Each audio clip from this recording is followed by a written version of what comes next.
Alright, what's up guys? This is All Day Any Day here again on the PS3, giving you a keeper build.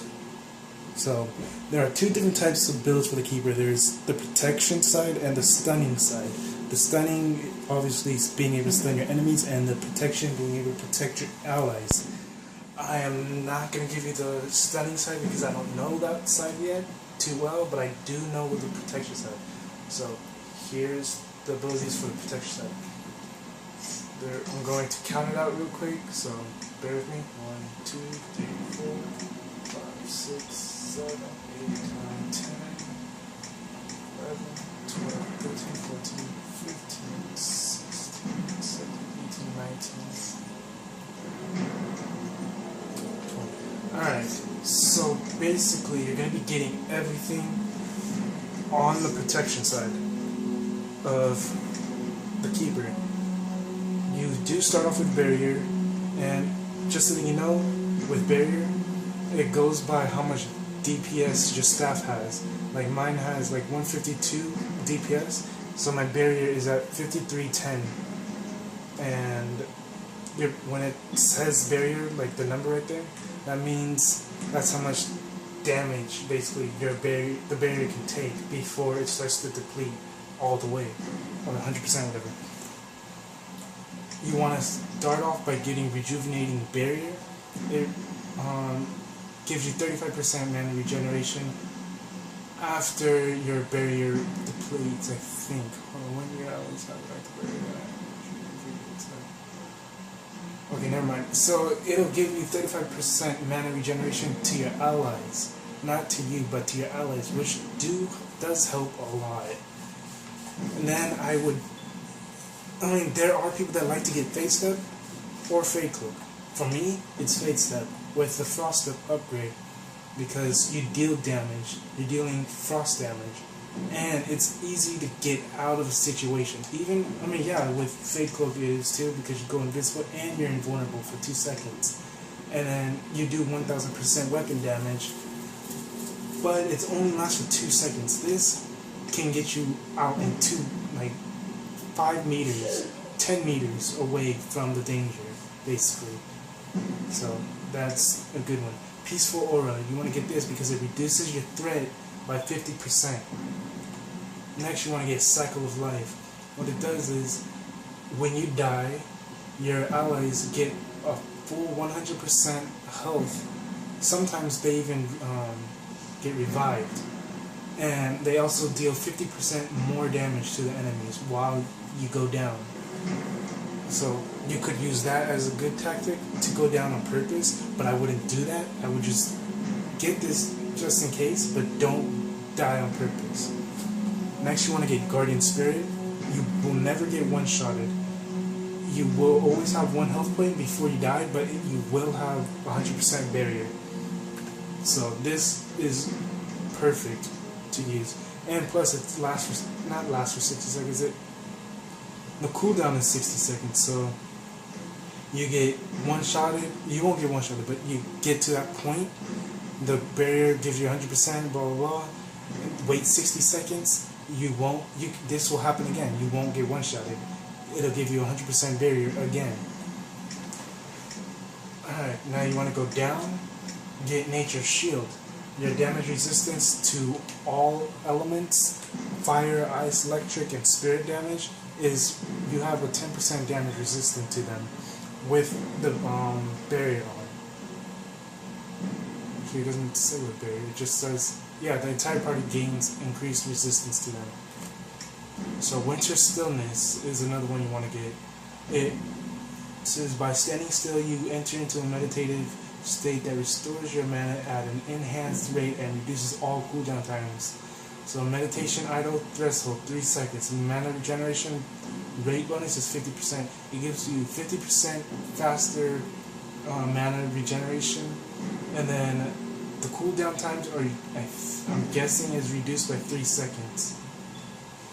You want to get Strength of Spirits. It increases your barrier bonus to how much damage your barrier can take by 50%. Next, you want to get Static Cage. You trap enemies inside an electricity field that paralyzes those that try to leave. So, like, let's say, I mean, if you understand how the Arcane Warrior plays, using that Veil, Vortex, Pool of the Abyss, like when they use the Pool of the Abyss, that's exactly what Static Cage basically does. But it doesn't just pull them in, it zaps them too. So if an enemy tries to leave, it'll grab them and pull them right back into the middle, doing damage and paralyzing them. If you get Lightning Cage, upgraded to Lightning Cage, it'll do 50% more damage. It says, Static Cage is now powerful enough to hurt or even kill enemies who leave its boundaries. Whenever an enemy in the cage takes damage, a lightning bolt strikes them, dealing bonus electricity damage.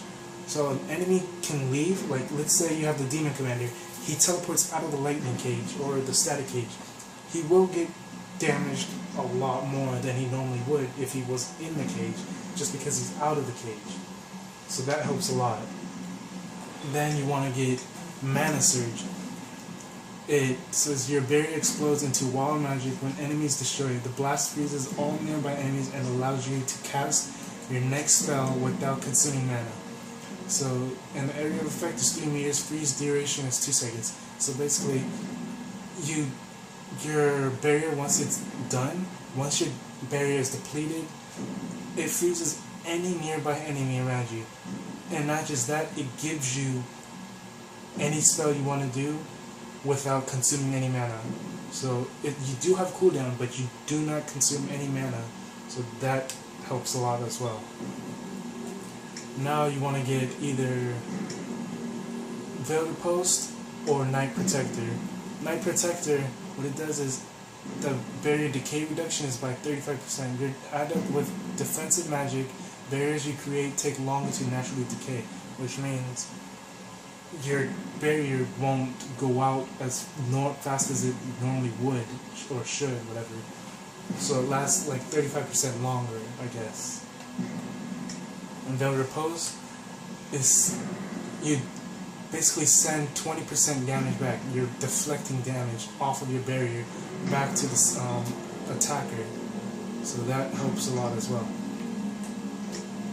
Now, after those two, you want to get Reinforced Barrier. Casting Barrier on a target also gives them a bonus to damage resistance. So not just their barrier being a shield, but it also takes longer for the enemy to actually take the barrier down, just because it deals 10% damage resistance. Then you want to get you want to get Proud, because it gives you +3 Constitution, +3 Willpower, and +3 Magic on mob, or magic. Then you want to get Disruption Field. What Disruption Field does is it reduces your enemy speed by 50% and lasts for 10 seconds. You could use this on the Demon Commander. It works perfect with him, especially if you get the status lock. Speed reduction is 99%, so basically they're frozen there and moving once every second. So the duration is 5 seconds more, so they won't move a bit if you get that upgrade. We used it on Demon Commander so many times. It was actually really funny watching him stuck there with his back bent and everything. And it does help a lot. It does hold him for a little. It doesn't keep him there forever, but it does hold him there for a while. Enough for you and your DPSs to deal some damage. So that's that.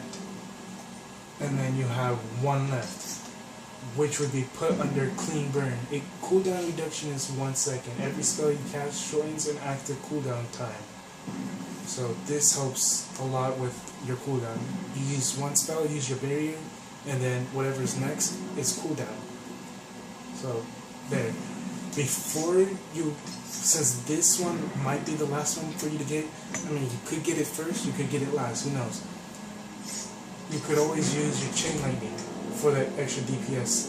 If you don't want to use Disruption Field, or if you don't want to use Static Cage, if you don't want to use one of the two, you need to get one of the two, but if you don't want to use one of those two, I would just get Chain Lightning and upgrade it to Arcane Surge, just because this does help a lot as well.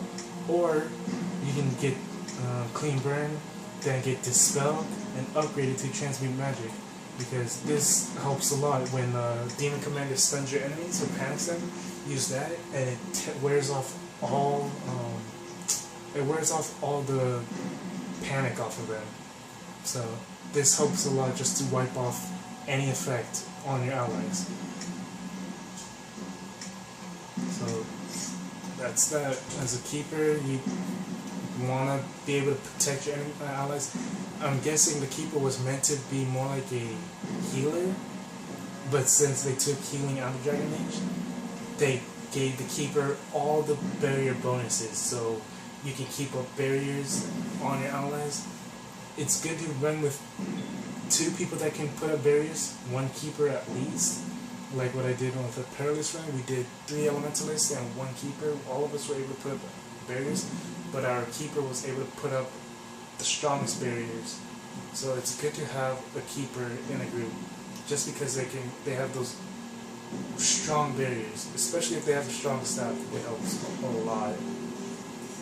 So this was your keeper guide on the protection, and that's that. Have fun with your build, and these are just suggestions. You don't need to use these if you do not want to. It's just a suggestion for you guys that don't know how to build your keeper or don't know what to put. So, yep, there you go. Have a good day.